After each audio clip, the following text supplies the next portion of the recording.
Finance minister कौन था 2004 में? श्री पी चिदम्बरम। ठीक। 2004 से 2010 तक डेलारू अनलिमिटेड पेपर और थ्रेड सिक्योरिटी थ्रेड, और ये मैं फिगर नोट करना, 2004 से 2010 डेलारू कॉन्ट्रैक्ट करती रही और कॉन्ट्रैक्ट के अनुसार पेपर और सिक्योरिटी थ्रेड भारतीय मिंट प्रेस को भेजती रही। फाइनेंस मिनिस्टर थे श्री पी चिदम्बरम। 2010 में एक आईबी की रिपोर्ट आई जिसमें कहा गया कि डेलारू जिसने बिना पेटेंट के क्लेम करा था, उसके पास पेटेंट है और एक्सक्लूसिविटी है थ्रेड की और पेपर की। आईबी की रिपोर्ट थी कि केवल भारत को नहीं, ये पाकिस्तान को भी पेपर और सिक्योरिटी थ्रेड सप्लाई करते हैं। ये पहला ब्रीच ऑफ कॉन्ट्रैक्ट था, मिसलीडिंग था। डेलारू ब्रिटिश कंपनी है। तो जब ये आईबी रिपोर्ट आई तो उस वक्त के 2010 के 2010 में आया था, और उसके बाद एक सेकंड, हाँ 2010 में 2010 में 2004 में तो फाइनेंस मिनिस्टर पी चिदम्बरम थे। 2010 में फाइनेंस मिनिस्टर थे प्रणब मुखर्जी। तो आईबी की रिपोर्ट प्रणब मुखर्जी के पास गई। प्रणब मुखर्जी ने फोर्सफुली होम मिनिस्टर को बोला कि इस कंपनी को ब्लैकलिस्ट करा जाए, और उन्होंने कॉन्ट्रैक्ट कैंसिल करा। होम मिनिस्टर कौन थे? पी चिदम्बरम। अब फाइनेंस मिनिस्टर से होम मिनिस्टर और दादा का अपॉइंटमेंट मनमोहन सिंह ने करा था, सोनिया गांधी ने करा था ना। 2010 में दादा ने finance minister Shri P Chidambaram को बोला, दादा फाइनेंस मिनिस्टर थे, sorry home minister P Chidambaram को बोला कि इस कंपनी के साथ कॉन्ट्रैक्ट इसको ब्लैकलिस्ट करा जाए, और पी चिदम्बरम ने उस कंपनी को ब्लैकलिस्ट कर दिया। Home minister P Chidambaram. 2004 से 2008 डेट्स इंपॉर्टेंट है, और अभी जो चीज किसी ने नहीं बात करी है वो मैं बताऊंगा, लेकिन मैं पहले लिख चुका हूं, वो मैं बताऊंगा, इसलिए डेट इंपॉर्टेंट है। 2004 से 2008 Arvind Mayaram department of economic affairs में एडिशनल सेक्रेटरी थे। फाइनेंस मिनिस्टर कौन था? पी चिदम्बरम। 2008 के बाद फाइनेंस मिनिस्टर कौन बना? दादा प्रणब मुखर्जी। और एचएमओ कौन बना? Home minister P Chidambaram. सब जानते हैं कि प्रणब दा का और सोनिया गांधी का 36 का आंकड़ा था। 2012 में दादा प्रेसिडेंट बन गए। अब यहां पर भी कहानी है, अगर आप इतिहास पलट के देखें, दादा को प्रेसिडेंट बनाने के लिए सबसे ज्यादा वोट और सपोर्ट किसकी थी? भाजपा की, कांग्रेस की नहीं थी। यही कारण था कि दादा को प्रेसिडेंट बनाने के लिए श्रीमती सोनिया गांधी और कांग्रेस कभी तैयार नहीं थे, क्योंकि दादा ने टांग अड़ा दी थी। तो दादा 2012 में प्रेसिडेंट बन गए। ठीक है, इसीलिए मैंने हमेशा बोला है कि Pranab Mukherjee the India's best prime minister who never became prime minister, one of India's finest prime minister who was never a prime minister. ठीक है, क्योंकि दादा भले ही कांग्रेस में हो, लेकिन दादा की सोच, दादा के सनातन वैल्यू और दादा का राष्ट्र के लिए काम अभूतपूर्व रहा है। देश के लिए। इसीलिए दादा को भारत रत्न मोदी सरकार ने दिया था। अब 2008 में जब दादा एफएम बने, तो आपको पता है अरविंद मायाराम कहाँ गए? अरविंद मायाराम को रूरल मिनिस्ट्री में भेज दिया गया था। 2012 में जब दादा प्रेसिडेंट बन गए और फाइनेंस मिनिस्टर की पोस्ट खाली हो गई, तो श्री पी चिदम्बरम फिर से फाइनेंस मिनिस्टर बन गए। और फाइनेंस मिनिस्टर बनते ही अरविंद मायाराम वापस फाइनेंस मिनिस्ट्री में आ गए और 2010 में जिस दादा के कहने पे पी चिदम्बरम ने डेलारू को ब्लैकलिस्ट करा था, उसी डेलारू को फाइनेंस मिनिस्टर बनते ही 2012 में पी चिदम्बरम ने ब्लैकलिस्ट से निकाल दिया और फिर से कॉन्ट्रैक्ट दिया, जिस कॉन्ट्रैक्ट की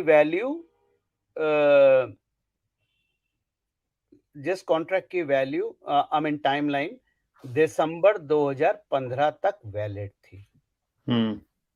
और 2015 में मोदी की सरकार थी, उन्होंने कभी इनको एंटरटेन नहीं करा और इनको बाहर का रास्ता दिखा दिया और तब से इन्वेस्टिगेशन चालू हो गया। तो ये कहानी है पी चिदम्बरम, प्रणब मुखर्जी, सोनिया गांधी और कांग्रेस की इतिहास। इसीलिए मैं हमेशा बोलता हूं कि 1968 में एक व्यक्ति भारत आया था जिसका मुख्य उद्देश्य था भारत को बर्बाद करना और भारत को कंट्रोल करना। और जैसा कि आप ही के चैनल पे पहले बात करी गई है कि वर्ल्ड वॉर 2 के बाद दुनिया दो हिस्सों में डिवाइड हुई थी। लेफ्ट वाली साइड जो कि पाकिस्तान से शुरू होती है, अगर भारत की नजर से देखें तो CIA कंट्रोल करती थी, और राइट साइड भारत की नजर से देखें तो KGB कंट्रोल करती थी। और KGB और CIA का भारत में टसल था कि किसके हाथ में कंट्रोल जाए, और KGB का कंट्रोल था। अब KGB नहीं रही, और लाल सलाम वगैरह सारा आप लिंक कर दीजिए। अब मैंने आपको एक चीज बताई थी 2004 से 2008, अभी थोड़ी देर पहले, करेक्ट, जब पी चिदम्बरम फाइनेंस मिनिस्टर थे। 2008 में एक व्यक्ति को अरेस्ट करा गया था मालेगांव ब्लास्ट के केस में, और जिस पे पूरा थ्रेड मैंने डिटेल में लिखा है 2016 में। और उस थ्रेड में मैंने बताया था कि अरेस्ट का मुख्य कारण मालेगांव ब्लास्ट नहीं है। अरेस्ट का मुख्य कारण यह है कि उसने फेक करेंसी का नेटवर्क क्रैक कर दिया था।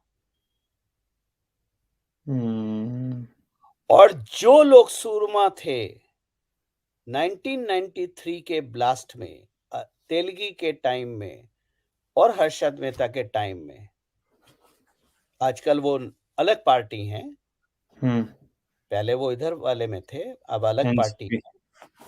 उन्हीं के कहने पे इस व्यक्ति को अरेस्ट करा गया था मालेगांव केस के बहाने से, जबकि इसका मूल रूप से इसका जो काम था वो था फेक करेंसी को इन्वेस्टिगेट करना, कहां से आ रही है, कौन से चैनल हैं, क्या नेटवर्क है। और इंडियन फेक करेंसी बहुत माध्यम से अंदर आती थी, जो पाकिस्तान किलो के हिसाब से प्रिंट करता था।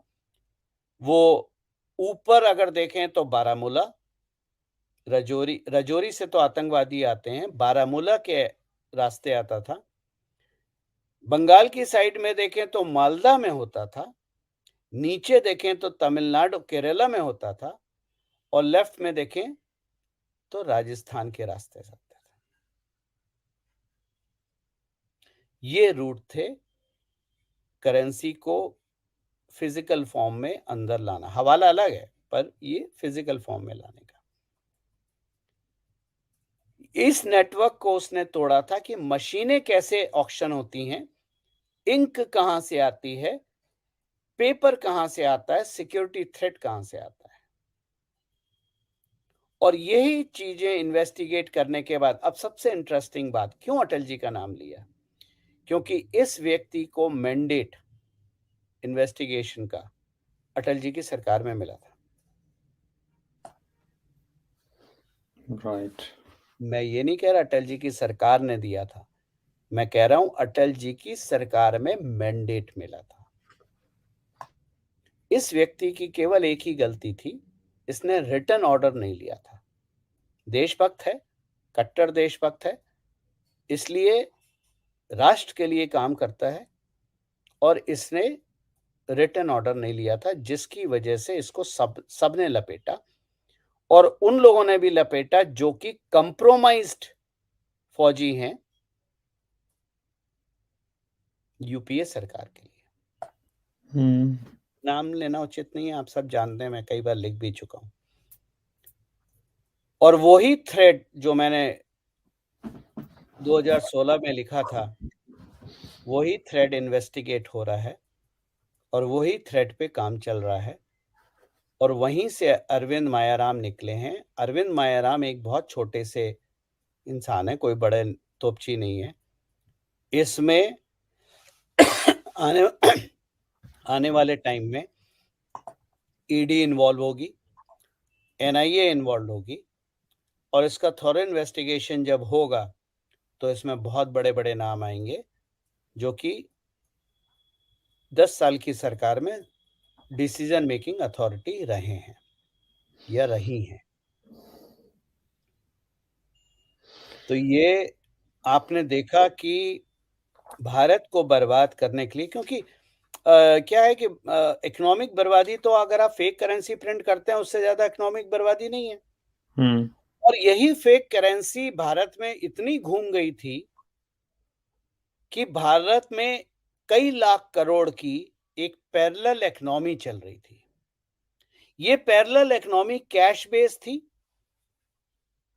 और कैश हम 100-200 की बात नहीं कर रहे हैं, हम करोड़ों में बात कर रहे हैं। ब्रीफ केस, सूट केस, बक्स से अलमारियां, उनकी बात कर रहे हैं। ये जो पैरेलल इकोनॉमी थी, ये कभी भी टैक्स नहीं देती थी, इसका टैक्स नहीं आता था। जब टैक्स नहीं आएगा तो आप रोड कैसे बनाओगे, एयरपोर्ट कैसे बनाओगे, हॉस्पिटल, कॉलेजेस इत्यादि कैसे बनाओगे? पैसे ही नहीं है सरकार के पास, कहां से बनाएगा? टैक्स रेवेन्यू ज्यादा था नहीं। सेल टैक्स, वैट इत्यादि जो भी थे सेंट्रल एक्साइज टैक्सेस, उनमें अगर किसी की लायबिलिटी 10 लाख की है तो वो 2 लाख खिला के 1 लाख का टैक्स पे करके 3 लाख में निबट जाता था, 7 लाख का सरकार को नुकसान होता था।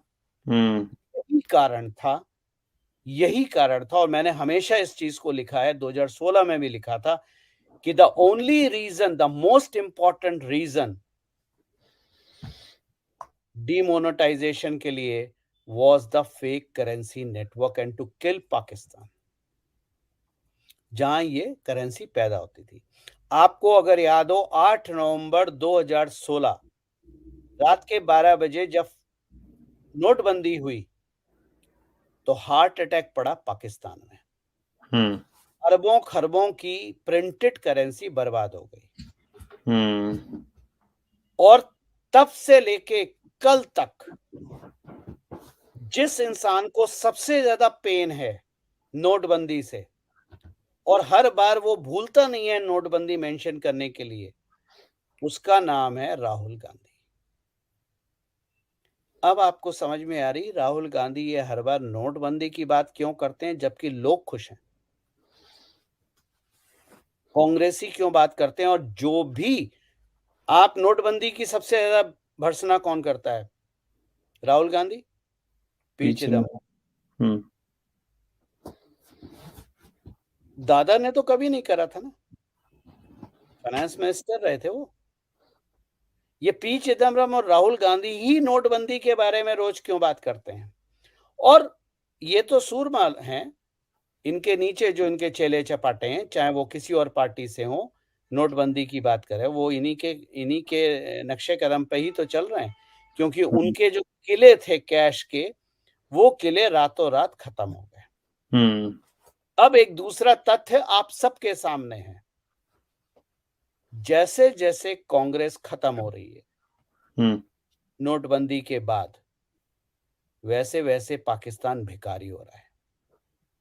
हम्म अगर अब भी आपको शक है, तो सच मानिए महादेव भी आपको नहीं समझा सकते। अगर मेरी हम्म सरल भाषा भाषा में आपको समझ में नहीं आई है, तो महादेव भी आपको नहीं समझा सकते। ये है factual. Congress is directly proportional to Pakistan.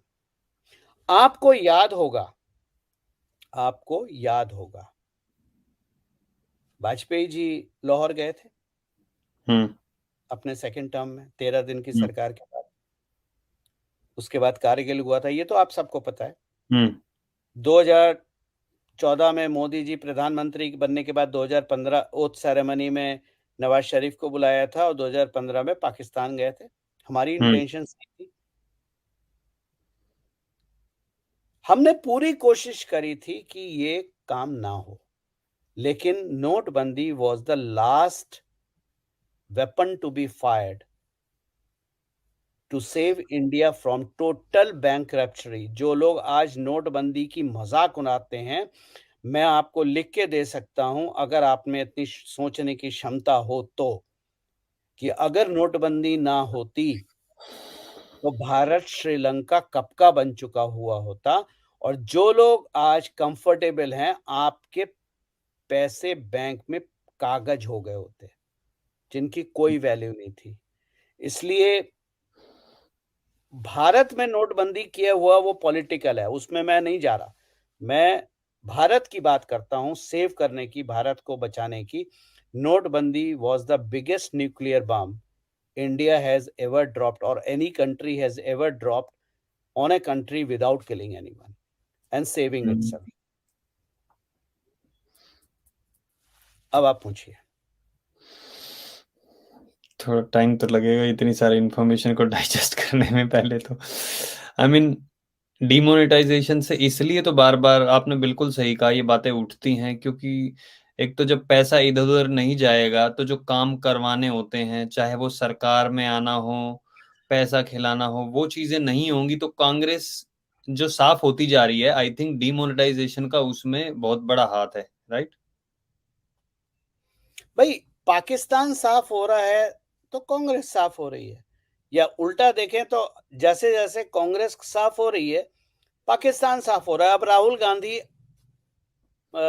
Kashmir में है, हम्म जम्मू में है, हम्म और ये उनकी पार्टी ने डिसाइड करा है कि लाल चौक पे राहुल गांधी झंडा नहीं फहराएंगे, राहुल गांधी झंडा कांग्रेस के ऑफिस में फहराएंगे।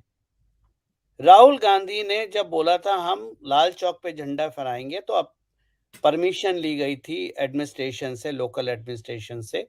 लोकल एडमिनिस्ट्रेशन ने परमिशन दे दी थी, सिक्योरिटी अरेंजमेंट कर दिए थे, लेकिन राहुल गांधी ने रास्ता बदल लिया। क्यों बदला? आकाओं को नाराज नहीं कर सकते ना। राहुल गांधी से अच्छा तो मैं हूं, कम से कम मेरी पूरी क्लास ने लाल चौक पे खड़े होके जनगण मन गाया फुल वॉल्यूम में, हम्म और हमने किसी सिक्योरिटी से नहीं करा। हमें कोई सिक्योर करने के लिए नहीं था, हमें, हमारे पास एक हवलदार भी नहीं था, एक हवलदार नहीं था। सीआरपीएफ, बीएसएफ, आर्मी की बात भूल जाइए, एक जेके पुलिस का हवलदार भी नहीं था, और हमने पूरा राष्ट्रगान गाया। केवल गाया ही नहीं, वहां बैठ के चाय भी पी और वापस भी आए। और ये रिपीटेड बार कर चुके हैं हम। हम्म राइट। तो आप देख लीजिए, आपके देश का नुकसान पाकिस्तान ने किया है या कांग्रेस ने किया है?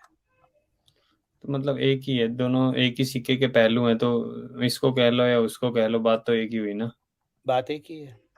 हम्म और हाँ, जो वो आप बता रहे थे वो ऐसा सुनने में भी आया था कि जो बेलारूस का ही सीईओ था शायद उस प्लेन में जो हाईजैक हुई थी, और 7 अब ऑफिशियल आए थे। अब वो बात तो ऐसी है कि मेरे पास जब हाईजैक हुआ था तो मैं भारत में तो था नहीं और हुँ, मेरे को ज़्यादा उसकी इनसाइड जानकारी नहीं है, लेकिन अगर हुँ, इंडियन एयरलाइंस का जो आईसी 814 हाईजैक हुआ था उसकी पैसेंजर लिस्ट निकाली जाए, हुँ। तो अनलेस एंड अनटिल वो नाम बदला हुआ हो, it is not a difficult task to find out. पर अच्छा गूगल एक पे आप सर्च कीजिए, हुँ, बहुत सारे लोगों ने लिखा है, शायद मीडिया ने भी लिखा है। ये कोई मेरी अपनी बनाई हुई स्टोरी नहीं है और ये सारी चीज़ें ऑनलाइन है। मैंने तो केवल डॉट्स जोड़े हैं। ओपन हार्ट सर्जरी करी है और कुछ नहीं करा है। राइट। योगेश जी का कहना है गौरव सर कि डिमोनेटाइजेशन के बाद भी नए नकली नोट मिल रहे हैं, ये किसकी साजिश है? देखो देखो, सवाल वो नहीं है, साजिश तो चलती रहेंगी। नकली नोट आज भी हैं, कल भी होंगे और फिर से डिमोनेटाइजेशन करो, उसके बाद भी आएँगे। आज के एडवांस टेक्नोलॉजिकल टाइम में कोई भी किसी भी करेंसी को डुप्लीकेट बनाना कोई बड़ी बात नहीं है। तो अच्छे लोग जहाँ हैं, बुरे लोग भी रहेंगे, लेकिन ये विजिलेंस आरबीआई की है, बैंक्स की है। इसी फाइनेंस